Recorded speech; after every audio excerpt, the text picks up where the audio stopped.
All right, welcome back to Blue by 90. I'm Justin, joined by Tanner today, and we've got a special guest on with us today.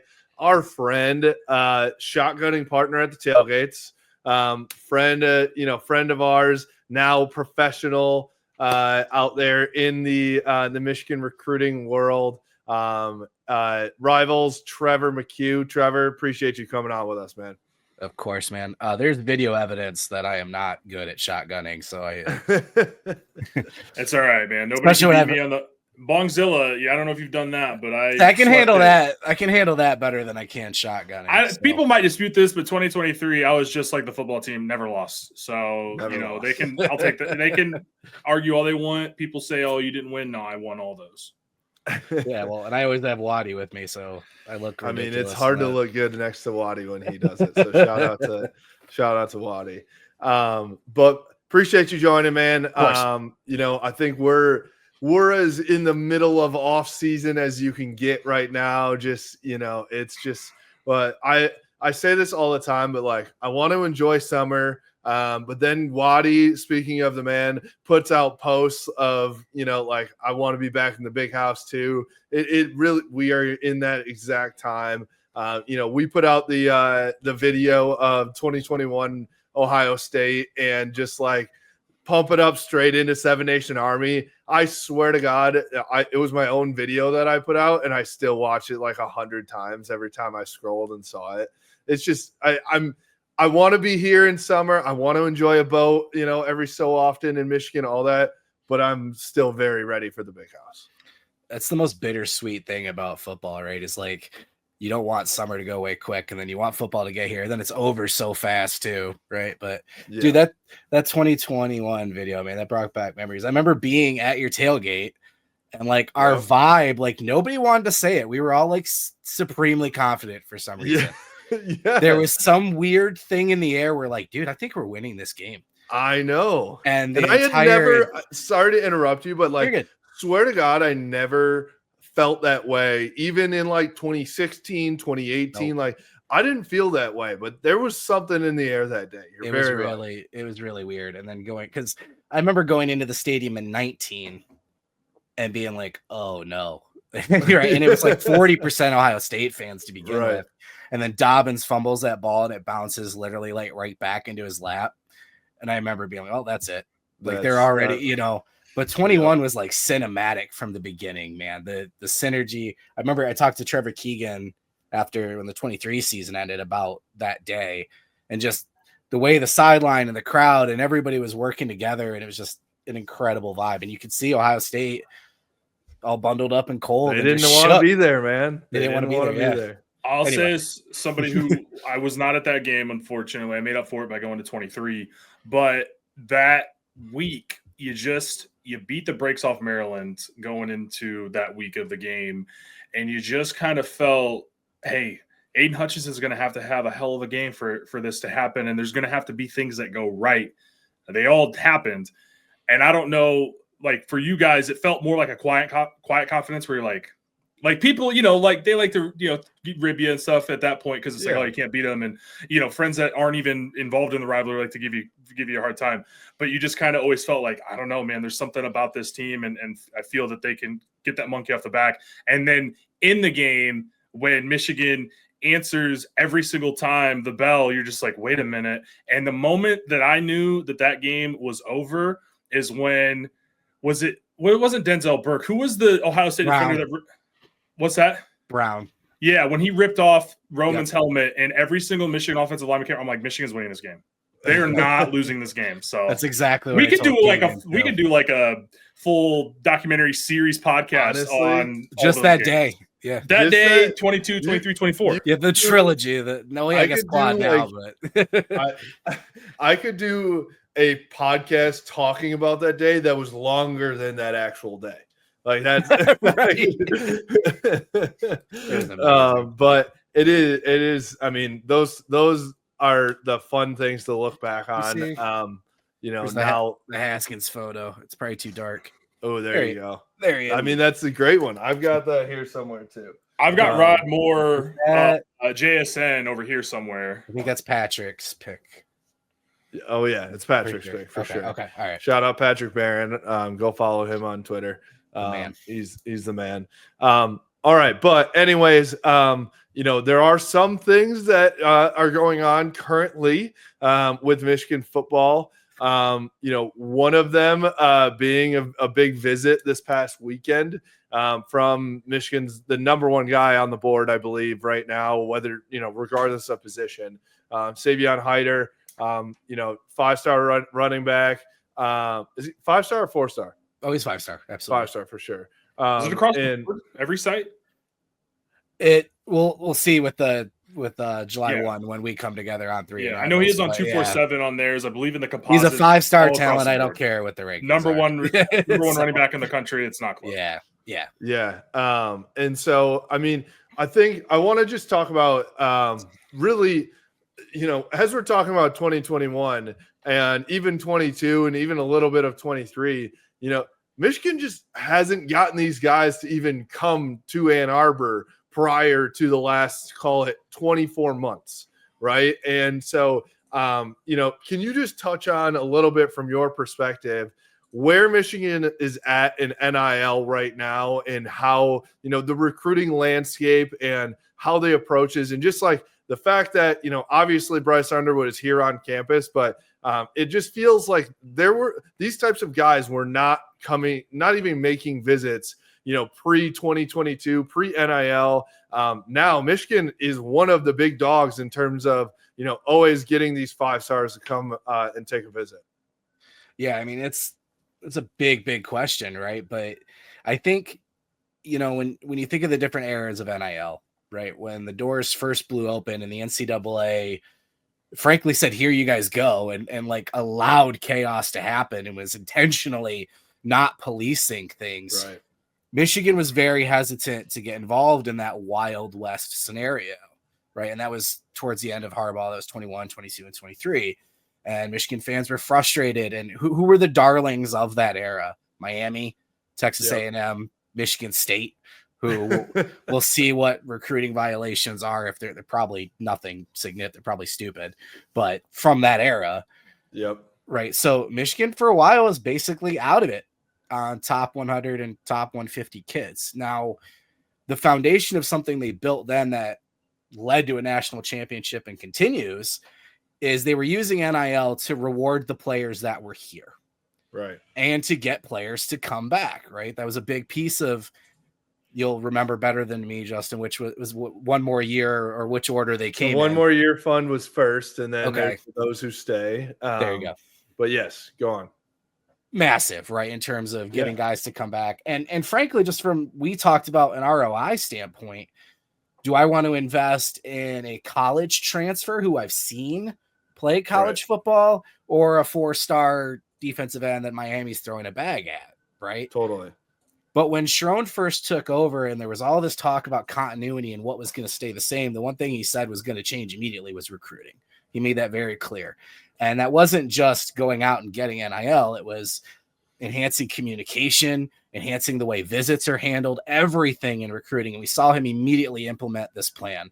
And then NIL was part of it, right? Jim was always good about fighting for his players, but not necessarily going out and kissing the babies to get the money, right? And that's what Moore did, and we've seen Dusty May do that as well, and that's just kind of revolutionized. So now I don't think Michigan is going after kids they wouldn't have before. The way I've kind of worded is they're staying in recruitments now that they otherwise were losing out on because they didn't have the NIL structure, right? We saw a guy like Shamari Earls who wanted to come to Michigan, flips to Georgia, and then once that NIL switch came on, hey, now Earls is back in the conversation, right? A Bryce Underwood, despite what some fans, rival fans want to say, right, was on campus all the time, grew up loving Michigan. Of course, he's the number one quarterback in the country. He's going to test the waters about potentially going somewhere out there. But when Michigan was able to give him the entire package offer, right, it changes things. And one thing that's still key, though, and I keep telling people, whatever you think Underwood's making this year, JJ made more in 23. The guys that stay here and the guys that perform well will continue to earn, right? So if Bryce ends up becoming anything close to what we think he can be by his junior year, I can't imagine the amount of money this kid's going to get, because Jordan's going to want in, you know, Detroit money is going to be pouring in. He's going to be a national story. So anyway, yeah, no, I think you've hit the nail on the head. Just with, I think Sharon, I would say the difference was Jim Harbaugh was very focused on winning a national championship in like that 2-year span of 2022 and 2023. for sure. I think he very much knew that his future was somewhere, you know, in the NFL or something, and all the NCAA bullshit. No, he was running away. I don't know what you're talking about. Running away to live in California and be the highest paid coach in the NFL, like and coach up Justin Herbert. Yeah, that all sounds. He's also tending to his chickens right now, and not at the offices for 14 hours every day for recruiting weekend. Exactly. And so, yeah, the recruiting was not the focus at that time. To your point, you know, the NIL was focused on bringing back the Mike Stainer Stills and Blake Corums and guys that were going to win him that national championship that he obviously did end up. I don't know if you guys remember this. He did end up hoisting that trophy. I've seen pictures. Okay. I have as well. Good time. I enjoyed watching that. And so, you know, as soon as it wait, Justin, wait. 1, 2, 3, 4 in a row. Four times in a row. That's our favorite. We've just been doing that the last 2 pretty years. much forever. Great. Yeah. But you know, as soon as it flipped over to Sharon, you know, he's thinking of this and looking at it as an entire long-term picture, right? And that's why I think exactly what you're saying. You know, he's like, all right, we got to recruit. I got to go get some dogs in here. You know, we're basically, you know, flipping the roster from 23 to 24. I know you definitely obviously kept some huge pieces there that, you know, didn't translate to tons of wins. But I just think it's so encouraging where, you know, he added to that recruiting staff in a major way. You know, they have a ton more people on staff. So I don't think this is some like flip, you know, this like, hey, this is something that's a flash in the pan type thing for Michigan recruiting. I think that they're going to be at the top for the, you know, the pretty long future here too. Would you agree? Yeah. It's very deliberate, right? And things changed and aligned that allowed Michigan to feel more comfortable being involved with it as well. And, you know, in terms of what, you know, the second era of NIL now that we're entering too, is it's kind of a similar situation, right? So Sean McGee had a plan ready to go. They've been talking to recruits about what the revenue structure is going to look like. And again, it's very heavily based on, it's kind of like the NFL, what position you play, starter caliber, whatever. And they're able to show recruits like, hey, here's where you are. If you do this, this is where we think you'll be, etc. And the house settlement now has allowed another floodgate to open. And just like the previous NIL era, where maybe fans were frustrated because they felt like Michigan was on the sidelines, what happened as soon as the go button got clicked? Boom. Immediately. Right.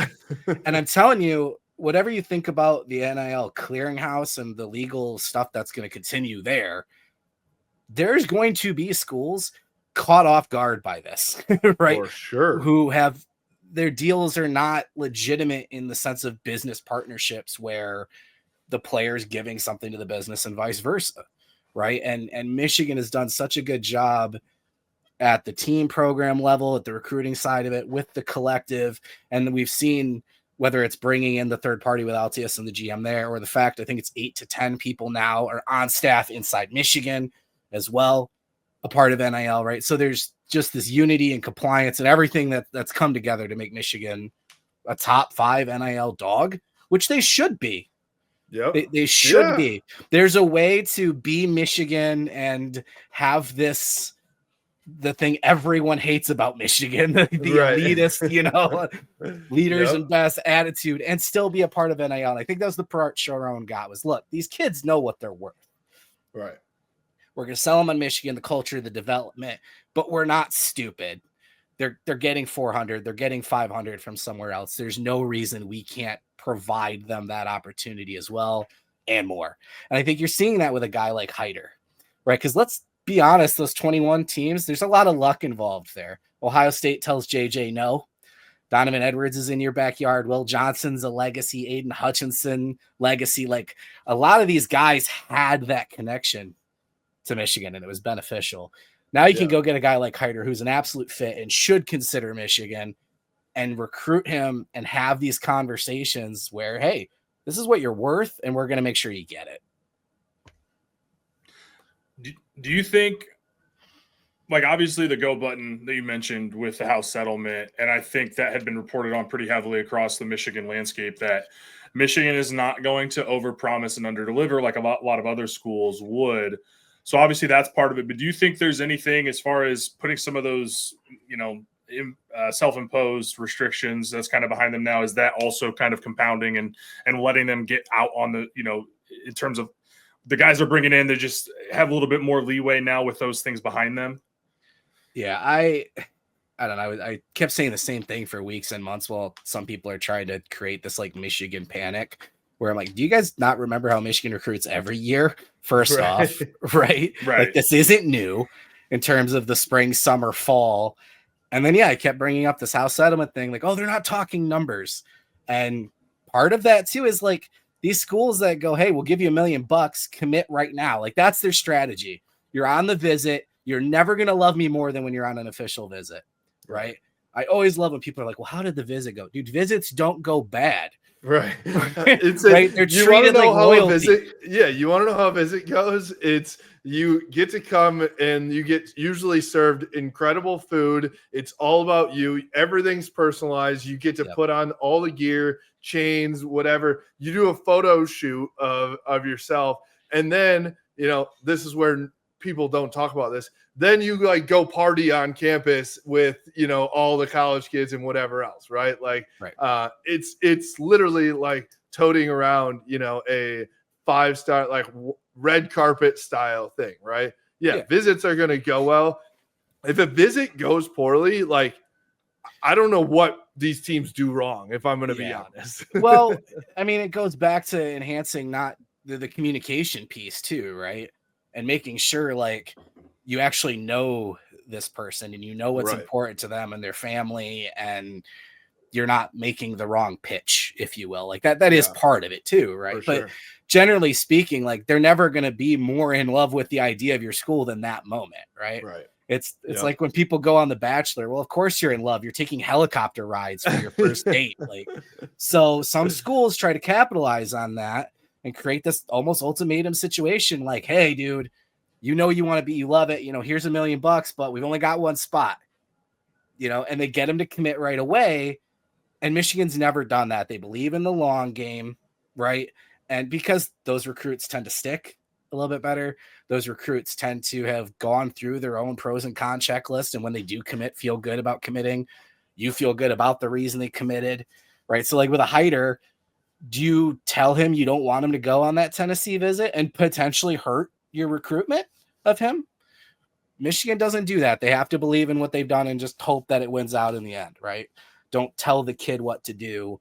You've presented everything to him. In the end, he makes the decision he makes, kind of thing, right? So I don't think the restrictions were a huge I mean, the lack of communication opened the door for those kind of conversations to be had that maybe these other schools are making up ground. But as we've said about everything else, Michigan was prepared. They had conversations going into the restrictions. And as soon as they ended, they didn't just say, okay, now what? They had their plan and they were ready to roll again. And that's the big thing. They adapt. And that's why I believe in Strone so much, is every time there's been an issue, he's been quick to identify it, have a plan, implement it, and see results. So, well, and to your point, you look back on, just to use the example of the not communicating numbers and things like that, and the panic. You look at, what was it, a month ago, the JVN Osborne situation where that was reported that we lost out on him because we didn't communicate a number. And it was total panic on social media, on some websites out there, right? Like total panic, blah, blah, blah. And then fast forward a month, you're hosting the number one running back in the country. It seems to be going well. It's like, you know what? Maybe they do have a plan here. right? Like, Yeah. Well, and the thing with know? Osborne too is back to that recruiting pitch thing. It sounds like the mistake was he never really was on board with being the two-headed monster, right? And he loved that Notre Dame made him a let's be clear, the whole like Notre Dame versus Michigan thing, that was all set up. Like he was going to Notre Dame, right? They wanted For it to be this big win over Michigan, right? For sure. But yeah, and there's other schools too. I'm not saying, I mean, we have seen it with Notre Dame. I'm not saying it is going to happen or it did happen with Osborne, but those $1 million offers, when those schools make it, they go, okay, now we got to go find the money. They're making the offer before they know what their budget is. Right. Michigan's different where they weren't talking. It's like they weren't saying numbers at all. They had a ballpark, but they're operating under, hey, we know what our budget is the later we get in the cycle. And we've talked to other businesses about you. So we can talk about the actual type of partnerships you're going to be in. It's a more legitimate pitch versus, I don't really want to say any schools, but hey, you see schools where all of a sudden that last month they start flipping away because maybe that offer isn't what it was initially, or that spot's not there anymore. Yep. And that's what Michigan's trying to avoid. They're just being very businesslike about it. Yeah, maybe like a Trojan horse type situation. I think they, you know what I mean? They have like 40 commits right now, and they're probably going to end up with like 22 because they do that. It feels like every single year. One thing though, just kind of off topic, isn't it interesting to you guys that running backs coming out of high school are like, no, I don't want to be. I want to be the featured back. Why would you not want less wear and tear on your tires? Right? Like that just seems like crazy to me. And I know agents are telling them that, like, look, don't go to a school that's going to run you in the ground on carries because you're going to get to the NFL and they're going to run you into the ground on carries. You got to get your second deal if you're a running back, right? So you just need enough tape, especially if you're a 5-star kid. You can go to college and not even really do anything, and that 5-star kid will still translate to the NFL. Yes. Look at St. Brown on the Lions, right? Like somebody's still going to go, look, I don't know what happened in college, but this kid's got talent. I'm going to give him a chance. But if you're a running back and you can go somewhere and get 200, 250 carries a year, get your film out there, that's enough. Right. You know, don't get me wrong. Agenti is a great story and it's awesome. But like, if the Raiders run him into the ground over the next 4 to 5 years, unless you're Derrick Henry, who have you ever looked at his high school, college, and pro carries? It's unbelievable. Well, he's not really a human being. Have you seen him? He also spends like 6 figures a year just on like upkeep for like his. And for him to do what he's doing in this era is just unreal. But yeah, I think most running backs do see the value in that 2-back system. I mean, there's a difference. You know what brought a Haynes here, for instance. Haynes wasn't just a matter of being in a 2-back system. He's waiting his turn behind guys he thinks he's better than just because of class. And he's seen a quarterback get 200 carries a game too. Right. And he sees how Michigan runs the ball, thinks I can fit in there. And you know him and Marshall have no problem sharing carries. And Parker's have no problem. And so on and so on. Sorry to interrupt again, but that's a perfect situation in my mind. You know, it's not 2 guys that are in the same class or whatever. You know, it's an upperclassman who's going to be here for a year, and Jordan can, you know, essentially take that RB2 type role, knowing that RB1 is there for him next year. He still can have an unbelievable breakout year this year as RB2. Right, that would be a huge jump for him. I haven't settled on it yet, but I'm pretty sure I'm going to end up predicting they both rush for 1,000 yards this year. I like that a lot. I wouldn't be shocked at all. Well, especially because our quarterbacks just hand it off, so that's all they prediction. Do. Yeah, it reminds on the 5-star. Dude, I keep seeing this nonsense, and I'm like, did anybody actually watch JJ McCarthy play? I don't think they did. Sorry, go ahead. Yeah, it's okay. No, I mean, and we can get into that. I'm sure we will when we get into the Bryce conversation. But no, I think they have such similar skill sets that this is a huge advantage, because my frustration last year was how Mullings and Edwards were used and when in their situational, you know, calls in terms of when they were rotated. And I don't think you really have to worry about that this year. There's not, maybe Haynes is a little better in the short yardage theoretically, but like, I think they can both be out there at any time. And, you know, Chip's not going to have to adjust his play calling depending on which running back's out there. And that's massive. And then if he wants to, if it's a hot hand approach per game, or it's just both guys get 15 carries, whatever, I think it's going to be close to, you know, if we had a healthy Edwards and a healthy Corum throughout 2022, because it's the closest thing. Right. Totally. Those guys were like 23. Obviously won the national championship, but those 2022 Edwards and Corum, and obviously you hated to see why Edwards got so many carries because of the Corum injury. But man, those guys. The Penn State game, dude. I turned 30 in a week. I in my life have not seen a duo that good.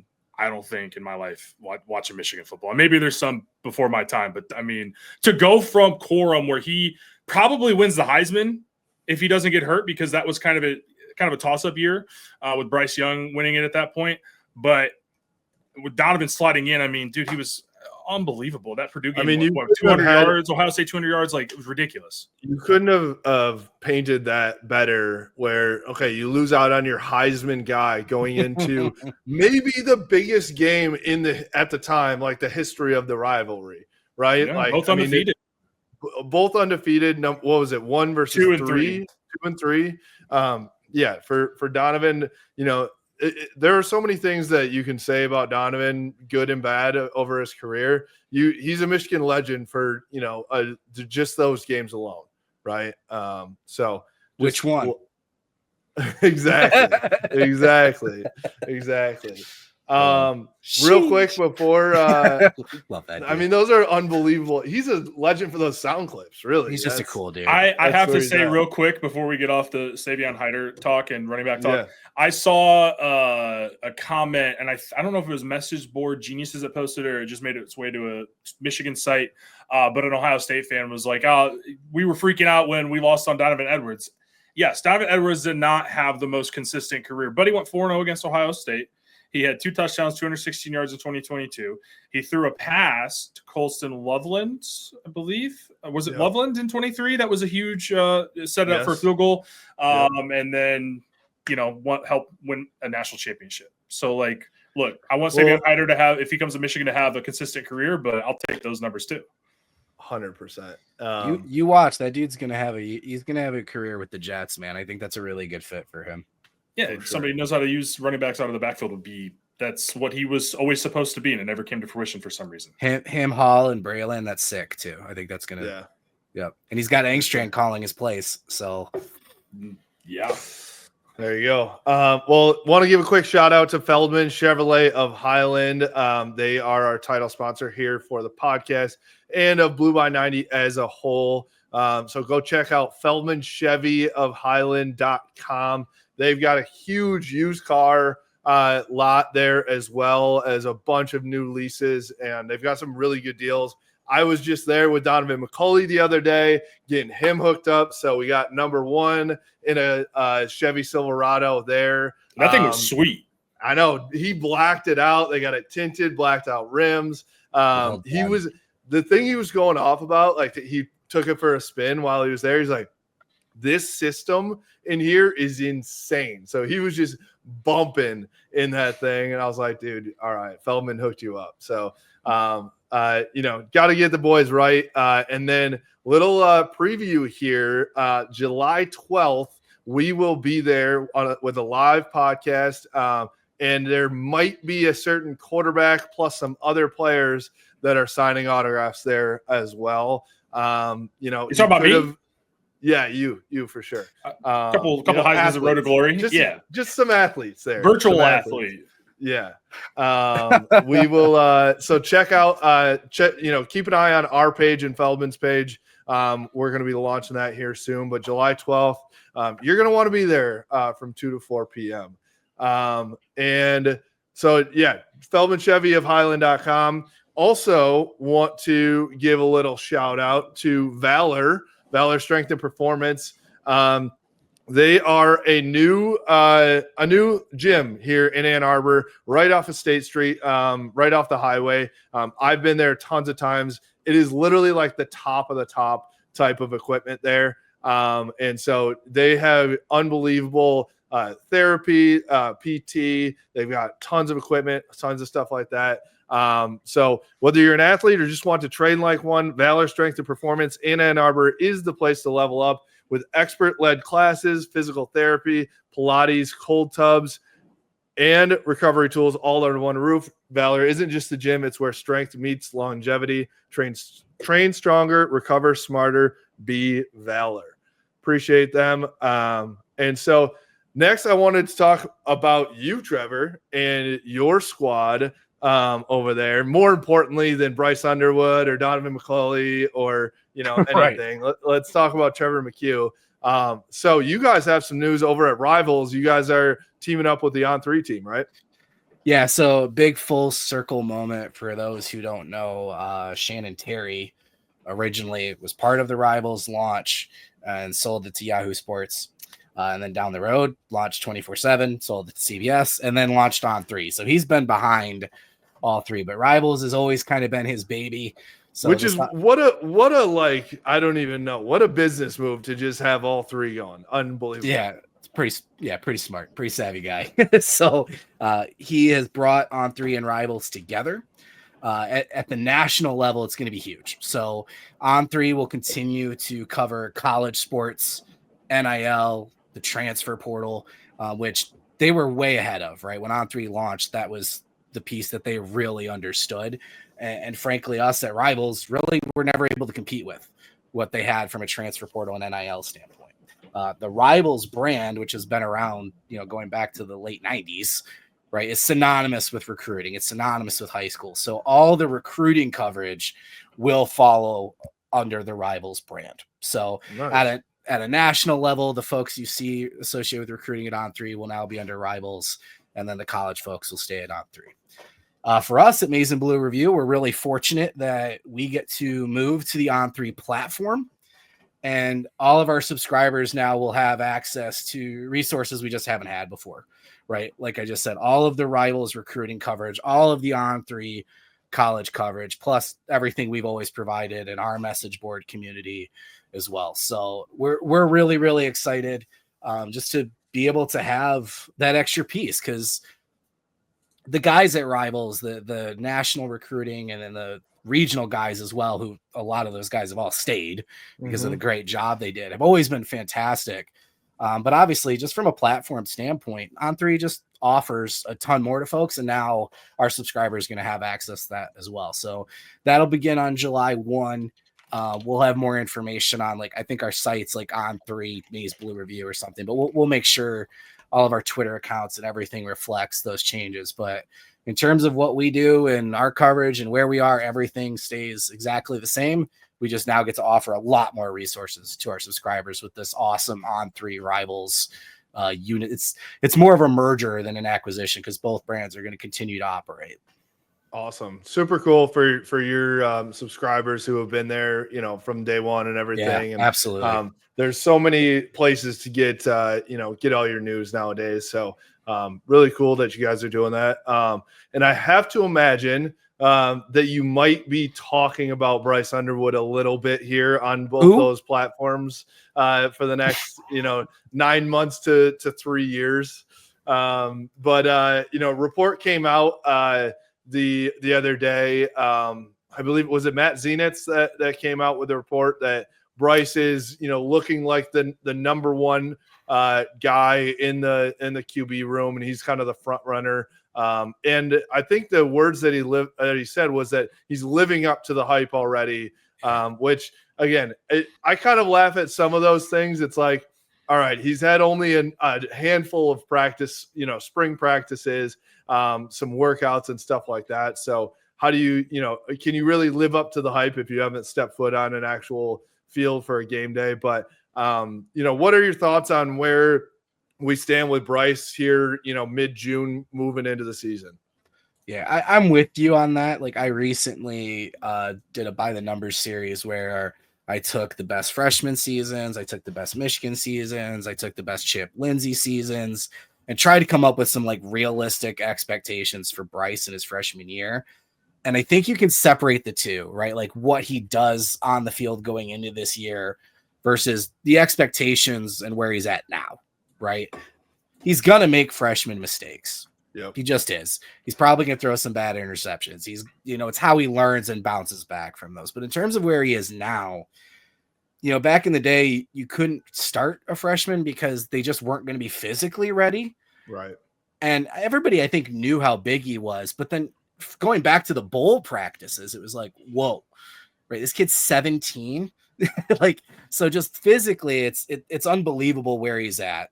Well, and even in some of the videos that we've seen or pictures out there, you know, you look at him dapping up Colston Loveland, who's 6'4", 6'5", and he's just towering over him, you know, like, yeah, no, he's 6'5", 240. He's got to be. I mean, he's just a monster. He's not fat. Okay, no. you guys. It was such a weird time on Twitter.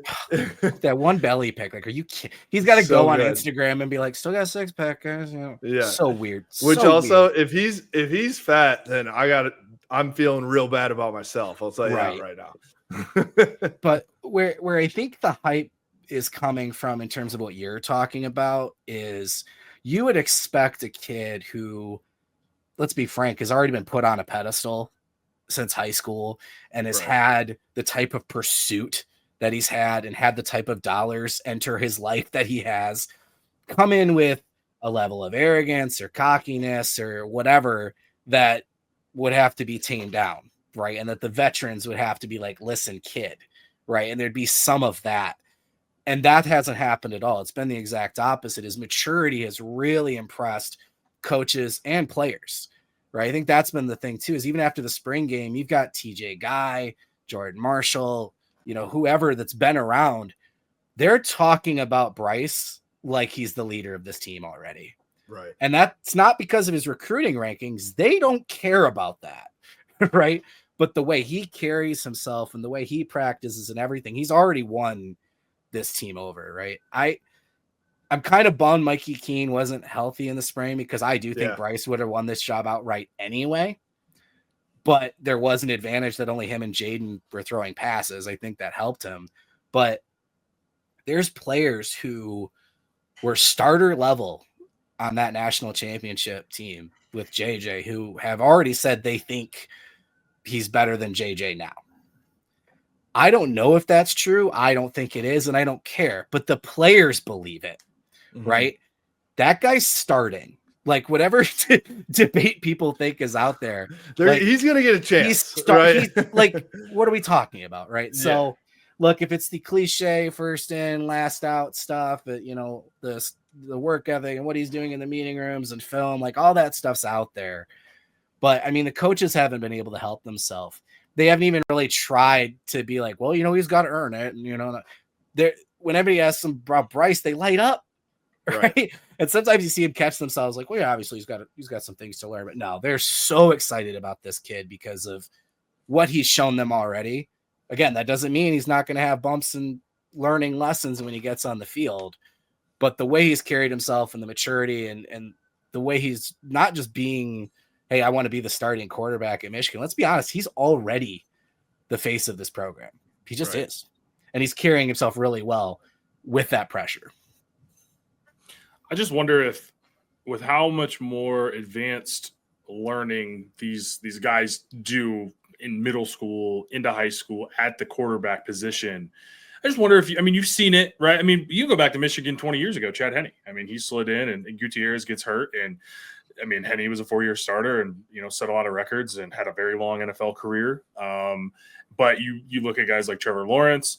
I'm probably not thinking about some guys, but there's been a lot more in recent memory that have come in and played right away. And even Lawrence, you know, he overtook Kelly Bryant after game 4, I believe, back in 2018. So, but I just wonder if maybe this is kind of the continuation of that trend where they're working with quarterback coaches at 10 years old. And I don't know if that's healthy. I don't know if I love that, whatever, but it happens. I just wonder with Bryce being as good as he's been since he was 14 years old as a freshman, breaking records for Belleville.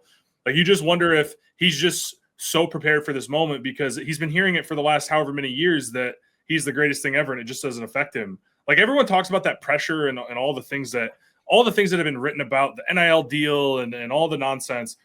I just feel like it doesn't affect him. And Justin and I, we talked to Derek Moore, and he's like, he was in my weight group, and this kid busts his ass. Like, and that's how you're in the respect. Him. Yeah, so you're in the respect of your teammates. So I'm just thinking out loud, but I just wonder if that's a trend that we're seeing a continuation of, or if Bryce is really just special. It's probably both. I'm assuming I'm going to get a resounding yes from Justin on this one. His parents and the people around him are amazing. Yes, they are. Specifically, I want to shout out his mom, who Jacqueline and I, my wife, were at the day where he gifted the car back to his high school mentor. And his dad is very involved, and his dad's an amazing guy. But her comment was, I just feel like his mom just wants him to be a good kid. Like, doesn't care, if he becomes this NFL star, amazing. But at the end of the day, I just want him to be a nice kid. And I think that helps so much, when you have those people in your corner. And I think, Tanner, to your point too, of just like busting your butt and, him having just like this different mindset. I think JJ had a different mindset too. I hate to keep comparing the two, but that's just gonna, it's gonna happen, right? They're the two big dog QBs for Michigan in recent history. But one thing that I've talked to some guys on the team about that, like in practice, guys jaw back and forth, right? Wide receivers, DBs, everyone's talking, even on the same team. It's naturally what happens. They say that he doesn't, like, he'll more so, like, he knows he's better. He knows that he's better, and that it's just like he doesn't have to say it a lot. A quiet confidence, yeah. Yeah, it's just like, guys can say some stuff, and he kind of just like laughs and shrugs it off. He's like, I said it to Donovan McCulley the other day that, like, he reminds me of, I think there's a Cam Newton clip out there where Cam's like, he's jawing with a guy on the other team. And he's like, wait, turn around. I need to see the name on your back of your jersey because I don't know who you are, but you know who I am. And that's kind of how I see Bryce a little bit. Just with that, it's not the arrogance and cockiness. It's just like, I know what I can do, and I'm about to go do it type of thing. And so I really like that about him. And the other thing that I want to just touch on for him is that I've been hearing is like, guys – he's just ripping off text to guys on the team saying, hey, 5 a.m. tomorrow, 5 a.m. tomorrow, 5 a.m. tomorrow. And it's the middle of May, middle of June. You can work out at 8 a.m., noon, 9 p.m. They've got really nothing going other than like one workout during the day, and then they can kind of throw whenever they want. He is like, no, we're going to do this. I was giving Donovan McCulley some crap the other day because he's like, man, I'm going to be honest, like, I don't like those 5 a.m.s. Like, I can let's work out at 8 p.m. I'm good. Sometimes I'll throw with Jaden Davis down, later in the day because, I can't make the 5 a.m. one every day. But I think, Bryce he's coming in to try to set that standard for himself and for the team, right? Like, we are going to uphold ourselves to the standard. And whether that's coming from him internally, whether Chip Lindsey's helping out with that, guiding him, Coach Moore, his parents, whoever it is, that's just, you love to see that from your freshman 17-year-old quarterback.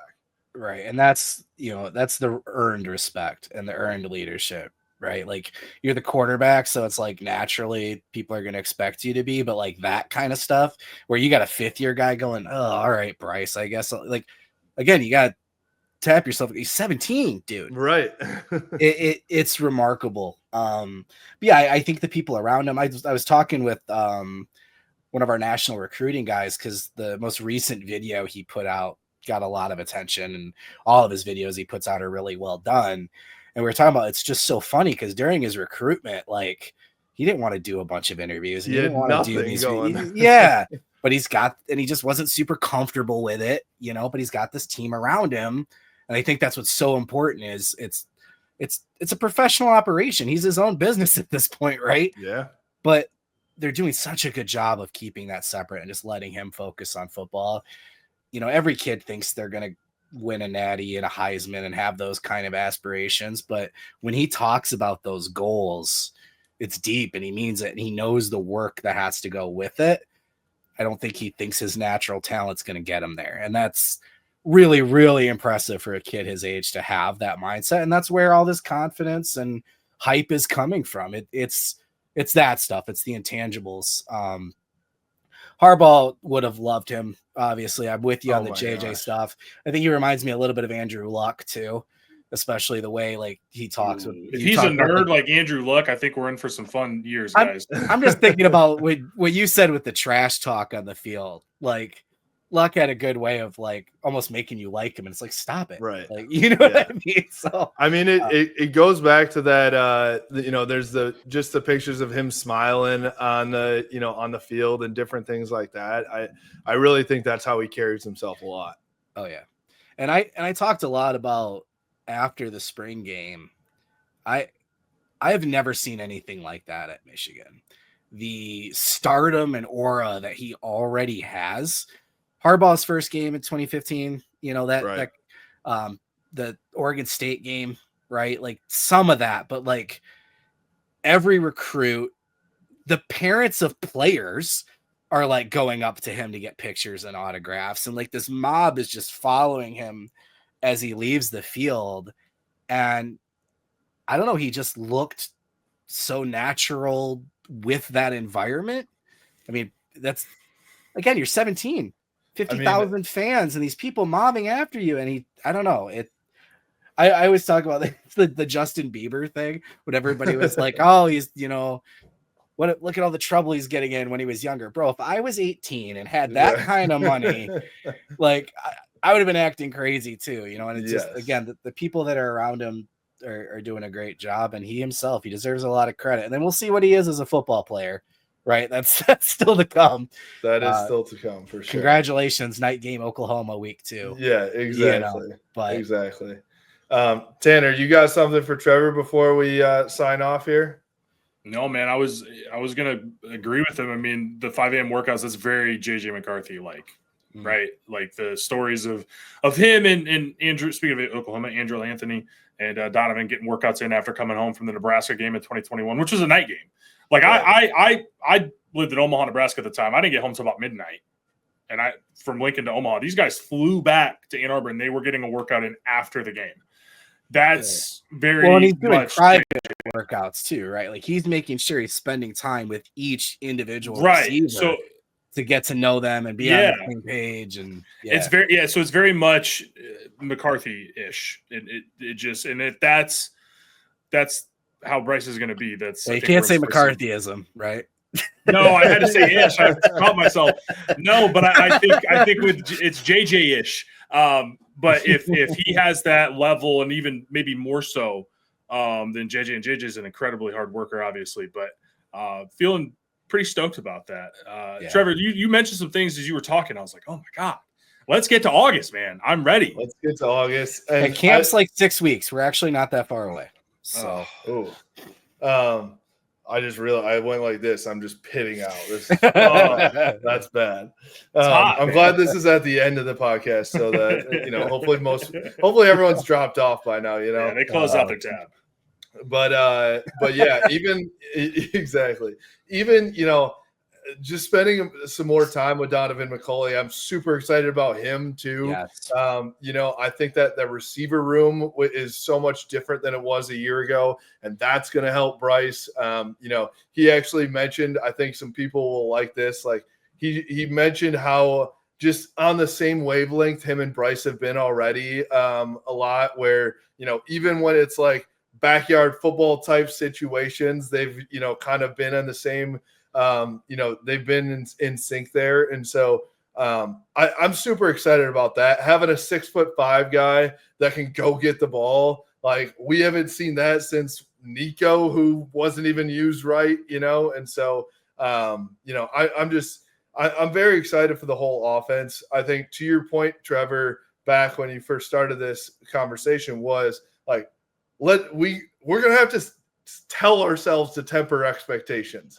Keep telling ourselves because it's not going to be perfect. He's not going to be junior JJ McCarthy from day one, right? Because JJ doesn't have to be, if we're being honest. No, you're right. Yeah. I mean, I think that's the big thing I keep telling people too. One, we're so focused on Bryce and what's going to happen with the passing game.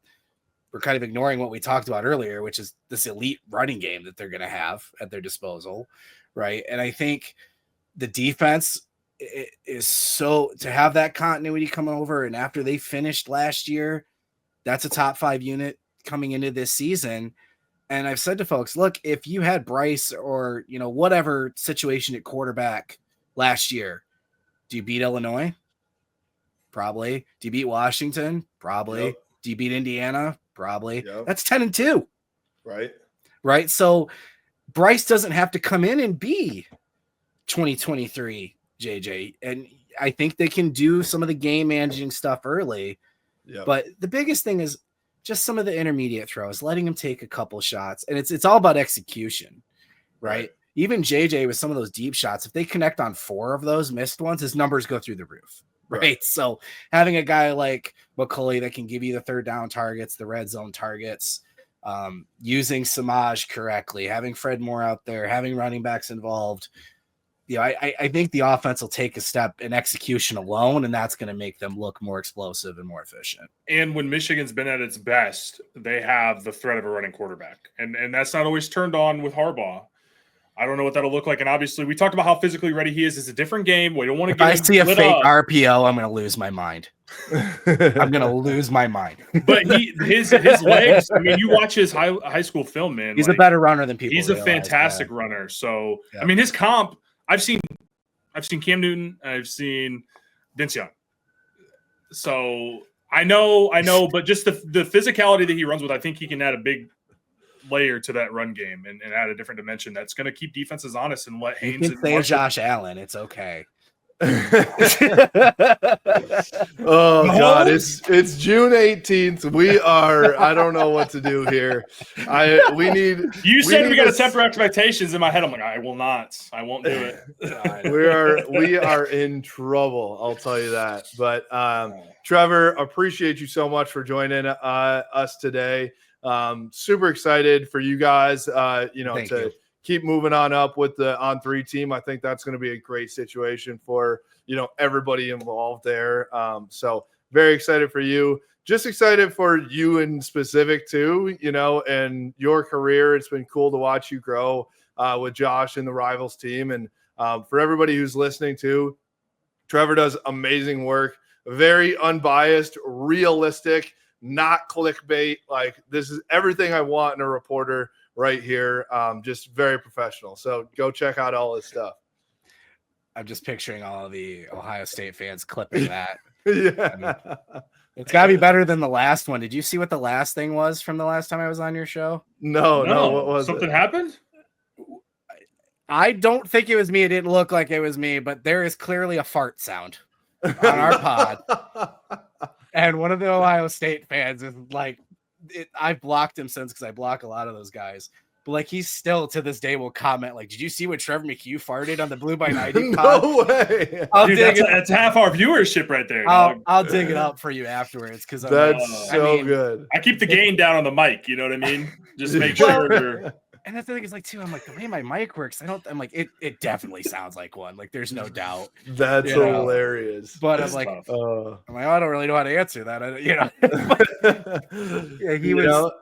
he was telling Yoder the other day how much I suck, I think, and I saw it again. I'm like, you're still putting this out there. Jeez. Like, I mean, hey, man. But some people care too much. Bunch, bro. We say go outside a lot. You should just some of them need to go outside. So it's interesting. We don't need to get into that. We'll have a separate show. We can. Well, real quick, we've only been going for 54 minutes. If we wanted to talk about something, no, I'm just kidding. We're not going to. Yeah, real quick, let's talk about the CLI meeting. Yeah. But appreciate you, man. Very excited. You guys do, man. Tell Thank everybody so where they can go find you at. Yeah, absolutely. So on all the social medias at Trevor McCue. Find us there. And then, like I said, it's tough. Maize and Blue Review. You'll have to search by the name right now. I'm not 100% sure. A lot of our stuff is branded Michigan Rivals. Okay. We'll have to move that over on July 1. But if you're following myself or Josh, we'll be posting everything once the mergers officially happen, and there'll be promos. So there you go. Yeah, we'll make sure we get that stuff out there too. But yeah, thank you guys. Obviously, you've been huge help to me, and always been friends, but you've been a big boost to me professionally as well. So I appreciate you. Of course. Same here. Yeah, for sure. Well, for us, you can follow us at Blue by 90 on Twitter, Instagram, Facebook, at Blue by 90 podcast on YouTube, and blueby90.com. We appreciate you. Go Blue. Go Blue.